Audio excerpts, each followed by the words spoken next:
विशेषतः छात्राओं के विकास के लिए है, छात्राओं की भलाई के लिए है और उनकी पढ़ाई लिखाई पठन पाठन से संबंधित है, खासकर उनकी उपस्थिति से संबंधित है, ताकि उनको भविष्य में किसी तरह की दिक्कत ना हो, ना ही अटेंडेंस से संबंधित, ना ही परीक्षा फॉर्म भरने से संबंधित हो, क्योंकि अभी विश्वविद्यालय की ओर से बहुत सारे नियम इस तरह के आ गए हैं जिसमें कि उनको मिड टर्म एग्ज़ाम देना है। अभी आप जानते हैं कि ग्रेजुएशन के लिए एक नया सिलेबस बना हुआ है जिसमें CBSE स्कीम है, चॉइस बेस्ड क्रेडिट स्कीम। उसमें मिड टर्म एग्ज़ाम होने हैं, समय समय पे कॉलेज को एग्ज़ाम लेने हैं और उस एग्ज़ाम में छात्राओं की उपस्थिति 75% होनी चाहिए। जिन छात्राओं की उपस्थिति 75% से कम होगी उनको उन एग्ज़ाम्स में अपीयर होने नहीं दिया जाएगा। ऐसा स्ट्रिक्टली हम लोग को फॉलो करने का आदेश मिला है। वैसे पहले से भी इस तरह के नियम थे, लेकिन कुछ कारणों की वजह से सेशन का विलम्ब होना हो या जो कारण हो, वो हम लोग कॉलेज हमेशा करते रहा है, उसको दूसरे ढंग से उसको फुलफिल करके तब हम लोग परीक्षा रेगुलर उपस्थिति चाहिए या एग्जाम के समय का? जी नहीं, हम लोगों ने रेगुलर उपस्थिति चाहिए, क्योंकि एग्ज़ाम में सिर्फ उपस्थिति होने के लिए तो 75% नहीं हो सकेगा। रेगुलर उपस्थिति रहेगी तभी कम से कम 75%। और महाविद्यालय यह एमडीडीएम कॉलेज है, तो यहाँ तो 100% उपस्थिति मुझे चाहिए। 75% तो उन लोगों के लिए जिनके लिए अनिवार्यता है, पर महाविद्यालय का एक अपना गौरवशाली इतिहास रहा है और एमडीडीएम कॉलेज अपनी छात्राओं के लिए जाना जाता है, अपने नियम कानून अनुशासन के लिए जाना जाता है, पढ़ाई लिखाई के लिए जाना जाता है। तो यहाँ तो छात्राओं की उपस्थिति 90 to 100% हमेशा से रही है। तो मैं चाहती हूँ कि वही जो गरिमा जो पहले थी और वो वापस आए, और मैं उम्मीद करती हूँ कि 75% की उपस्थिति क्यों हो, 100% की उपस्थिति हो, ताकि छात्राओं को किसी भी तरह की दिक्कत ना हो।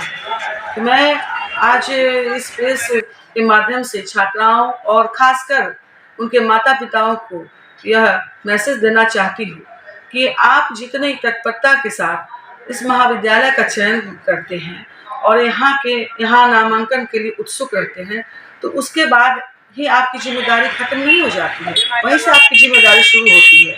हमारी भी जिम्मेदारी है, साथ साथ आपका भी सहयोग बहुत ज़रूरी है, उनके गार्जियंस का, बच्चों के पेरेंट्स का, ताकि आप अपने बच्चों को, अपनी छात्राओं को जो है, यहाँ की छात्राओं को घर से भेजें और उन्हें प्रेरित करें, उत्साहित करें कि वह 100% अपनी उपस्थिति इस कॉलेज में दर्ज करें, ताकि उन्हें भविष्य में किसी तरह की दिक्कत ना हो। जिला से बाहर के लोग भी आपके कॉलेज में आते हैं और बच्चियां आती हैं, लेकिन गार्जियन तक सही संदेश नहीं जाता है कि प्रतिदिन कॉलेज जाती है नहीं, इसलिए गार्जियन भी नहीं। तो उसके लिए आप अभिभावकों तक कैसे सुनिश्चित कराएंगे कि हाँ बच्चियां यहाँ आती हैं और गार्जियन इसके लिए? देखिए, जैसा कि आप जानते हैं कि अभी ऑनलाइन सारे एडमिशन हो गए हैं और निश्चित रूप से मैंने देखा है कि जिला से बाहर के भी बच्चे यहाँ एडमिशन लेते हैं, तो उनको ये जानकारी रहती है कि वो जिला से बाहर के हैं। तो इसके लिए हमारे कॉलेज कैंपस में हॉस्टल की सुविधा है, जहाँ वह सुरक्षित हैं और सुरक्षित हो करके आप रेगुलर क्लास कर सकते हैं, कोई दिक्कत नहीं है।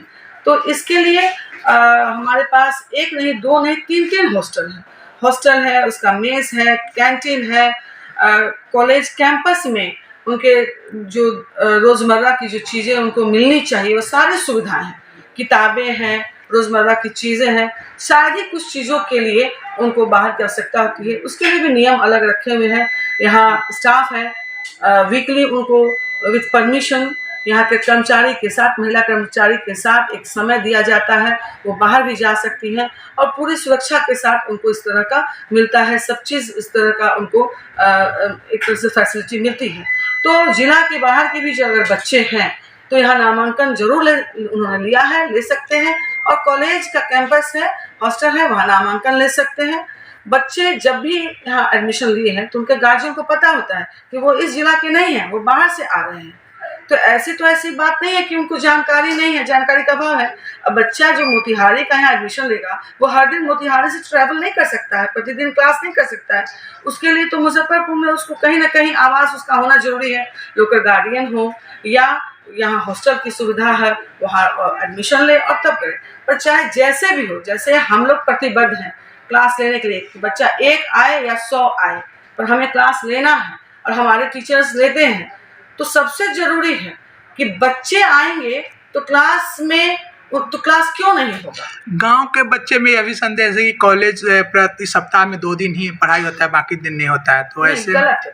अगर बहुत बच्चों को जानकारी नहीं है, वो बाहर की जानकारी लेते हैं। इसलिए मैं हमेशा प्रेरित करती हूँ। बहुत सारे टेलीफोन कॉल्स आते हैं पेरेंट्स के भी कि हम मोतिहारी से बोल रहे हैं, बेतिया से बोल रहे हैं, क्या हमें कॉलेज हमारी बच्ची को आना आवश्यक है।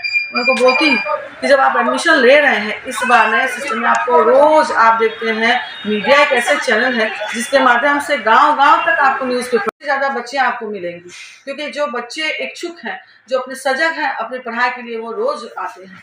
हाँ, कुछ बच्चे कम आते हैं जिनकी उपस्थिति शायद 70% होती होगी, 5-10% कम होती होगी, तो हम लोग उसके लिए एक्स्ट्रा क्लासेस करवाते हैं, उनको एक्स्ट्रा नोट्स बनाने के लिए प्रेरित करते हैं। तो हमारे यहाँ हमेशा से उपस्थिति अच्छी रही है। मैं कभी नहीं कहूँगी कि हाँ 20%, 30% नहीं। एमडीएम कॉलेज में सभी कॉलेजेस से कम नहीं है यहाँ की उपस्थिति। इसलिए हाँ, वो उपस्थिति और बढ़े, इसके लिए हम लोग चाहते हैं कि छात्राओं में अवेयरनेस लाएं और इसकी जानकारी उनके माता पिता तक भी पहुँचे, ताकि जब वो जगेंगे तो उनके बच्चे भी सतर्क हो जाएंगे, सजग हो जाएंगे और कोई तरह की परेशानी भविष्य में नहीं होगी। सरकार कि न सिर्फ शिक्षक और शिक्षकेतर कर्मचारी का बायोमेट्रिक होना है, बल्कि छात्राओं का। और मैंने 4 दिन पहले ही उस मीटिंग में कहा है कि मैं छात्राओं का भी बायोमेट्रिक लागू करवाऊंगी। तो एक मुझे बहुत अच्छा लगा कि उसको मुझे ऊपर की ओर से जो आदेश है उसकी भी सहमति मिल गई। तो बायोमेट्रिक भी मैं यहाँ छात्राओं के लिए उनकी उपस्थिति की अनिवार्यता के लिए शुरू करने वाली हूँ। जी, मैं इस महाविद्यालय एमडीएम कॉलेज के प्राचार्य हूँ। मेरा नाम डॉक्टर कनुप्रिया है।